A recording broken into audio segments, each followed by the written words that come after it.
बढ़ते हैं आगे और अब बात पश्चिम बंगाल की, जहां से बड़ी खबर आ रही है। पश्चिम बंगाल में बीजेपी का हल्ला बोल सामने आया है। ममता सरकार के खिलाफ बीजेपी का चलो नब्बान सामने आया है। यह अभियान रानीगंज में बीजेपी कार्यकर्ताओं की किस तरीके से झड़प हुई है वो तस्वीरें हम पुलिस से आपको दिखाएंगे। बीजेपी के सचिवालय कूच को बंगाल पुलिस की इजाजत नहीं है। ममता सरकार के खिलाफ बीजेपी का ये मार्च, ये तस्वीरें आपकी टीवी स्क्रीन पर।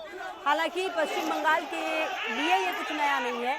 यहाँ पर जब भी बीजेपी कुछ करना चाहती है तो यहाँ पर पुलिस का जो सहयोग है वो नहीं मिलता है। एक बार फिर से पश्चिम बंगाल में बीजेपी की कोशिश ये थी हल्ला बोल की, चलो नब्बान, लेकिन ये प्रदर्शन जो है वो नहीं हो पाया सक्सेसफुल, क्योंकि यहाँ पर ममता सरकार के खिलाफ जो बीजेपी का मार्च था उसे इजाजत पुलिस की नहीं मिली है। बीजेपी के सचिवालय कूच को बंगाल पुलिस की इजाजत नहीं मिली है। ये अहम जानकारी आपको दे रहे हैं। पश्चिम बंगाल में बीजेपी का यह हल्ला बोल, ममता सरकार के खिलाफ बीजेपी का यह अभियान, लेकिन कहीं ना कहीं जो पुलिस प्रशासन है उसने इजाजत नहीं दी। बीजेपी के नब्बान अभियान को लेकर बीजेपी पश्चिम बंगाल के अध्यक्ष सुकांत मजूमदार ने क्या कहा है वो भी सुनाते हैं। 3 जुलूस को लेकर नवान्नों की तरफ हम जाएंगे और ममता बनर्जी का घेराव करेंगे, नवान्नों का घेराव करेंगे। और इसके वजह से जो उन लोकल लोगों को अगर कुछ असुविधा होती है तो इसके लिए हम खेद व्यक्त करते हैं।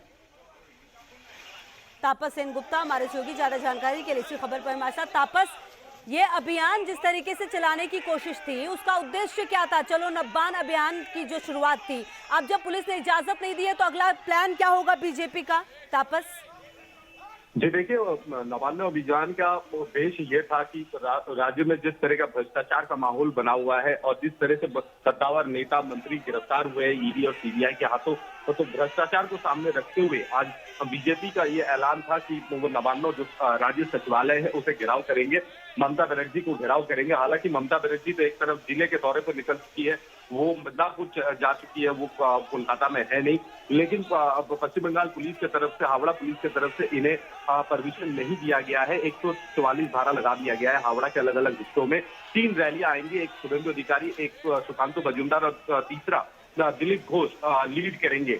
लेकिन अभी भी जो खबरें आ रही है कि कल शाम से ही अलग अलग जगहों पर, खासकर उत्तर बंगाल से जो लोग आ रहे थे उन्हें उन स्टेशन पे रोक दिया गया था, उन्हें ट्रेन पे सवार होने नहीं दिया गया था। और आज भी सुबह अलग अलग जगहों पर जिलों से जब लोग आने की कोशिश कर रहे थे उन्हें रोक दिया गया है उन जिलों के पुलिस के द्वारा। तो बीजेपी जिस तरह से कह रही थी कि एक बल प्रदर्शन होगा, कहीं ना कहीं बीजेपी कितनी मजबूत है, बिल्कुल देखना महत्वपूर्ण होगा कि अगला कदम अब बीजेपी का क्या होता है। बहुत शुक्रिया तापस साहब का इन तमाम जानकारियों के लिए।